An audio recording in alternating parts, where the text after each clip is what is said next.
নমস্কার বন্ধুরা, আমি তনুশ্রীজ লাইফস্টাইলের আরও একটি ব্লগ নিয়ে চলে এসেছি আপনাদের সামনে। আসলে গত রবিবার আমাদের কোথাও একটু বেরোনোর মন করছিল, কিন্তু কোথায় যাব ওইটা ঠিক করতে করতে হঠাৎই মাথায় এলো এই জায়গাটার কথা। এইটা কলকাতার একটি ফেমাস জায়গা, তবে এই জায়গাটা এর আগে আমি যাইনি। প্রথমবারের জন্যই যেন জায়গাটাতে গিয়ে একেবারে প্রেমে পড়ে গেলাম।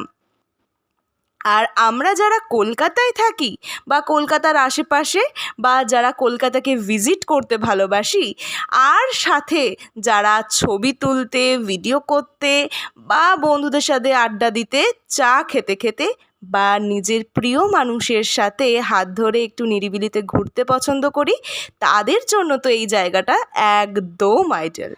আরে হ্যাঁ, তোমরা একদম ঠিকই বুঝেছ, আমি বলছি কলকাতার উত্তরে আড্ডার কথা। আর এটা কোথায় অবস্থিত? আমরা যারা শ্যামবাজার চিনি, একদম শ্যামবাজার পাঁচমাথার মোড় থেকে যেটা রাজা দীনেন্দ্র স্ট্রিটের দিকে চলে যাচ্ছে, একদম সেই দিকে গেলেই তোমরা পেয়ে যাবে উত্তরে আড্ডা।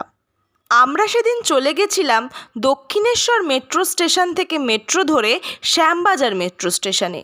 তারপর মেট্রো স্টেশন থেকে বেরোনোর পর রাস্তা ধরে সোজা একটু হাঁটার পরেই আমরা পেয়ে গেলাম শ্যামবাজারের পাঁচমাথার মোড়। আর তারপরে ক্রস করে আমরা ডান দিকে বেঁকে গেলাম, যেটা কিনা রাজা দীনেন্দ্র স্ট্রিটের দিকে যাচ্ছে। সেখান থেকেই আমরা চলে গেলাম উত্তরে আড্ডা। আর এই জায়গাটার বিশেষত্ব কী, এর আগে তোমরা যারা গেছো তারা তো সবাই জানো। তাও আমি বলি, এই জায়গাটির বিশেষত্ব হলো এর দেওয়ালে দেওয়ালে আঁকা নিখুঁত চিত্রকলা। এই চিত্রকলাই যেন সম্পূর্ণ পাড়াটিকে একটা নতুন আভিজাত্য এনে দিয়েছে। সাথে তো রয়েছে নর্থ ক্যালকাটার সেই পুরনো দিনের বাড়ি, সেই শান্ত রাস্তা, আর কি চাই। আমার তো এই জায়গাটা থেকে মনে হচ্ছিল যে সত্যি এখানকার মানুষ জানে কিভাবে পুরনো জিনিসকেও আগলে রেখে যত্নে ভালোবেসে নতুনের মতন করে তোলা যায়, আর তারা সেটা করেও দেখিয়েছে। তাই তো এই জায়গাটা আজ আমাদের অনেককেই আকর্ষণ করে।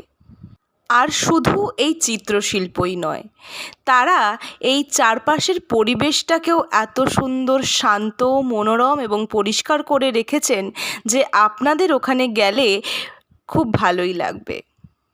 এমন একটা জায়গায় এসে ভিডিও করব না, ছবি তুলব না, তা হয়? তাই আমিও অনেক ছবি, ভিডিও তুলে নিয়েছি। আপনারা যারা যেতে চাইছেন আমার এই ভিডিওটি দেখে, তারা দেরি না করে চটপট চলে যান।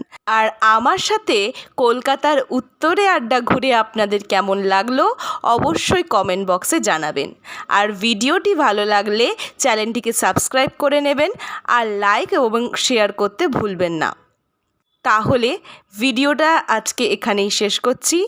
আপনারা সবাই খুব ভালো থাকুন, সুস্থ থাকুন এবং আনন্দে থাকুন। আবার নতুন একটি ব্লগ নিয়ে খুব শীঘ্রই আপনাদের সাথে দেখা হবে। তাহলে আজকের মতন টাটা।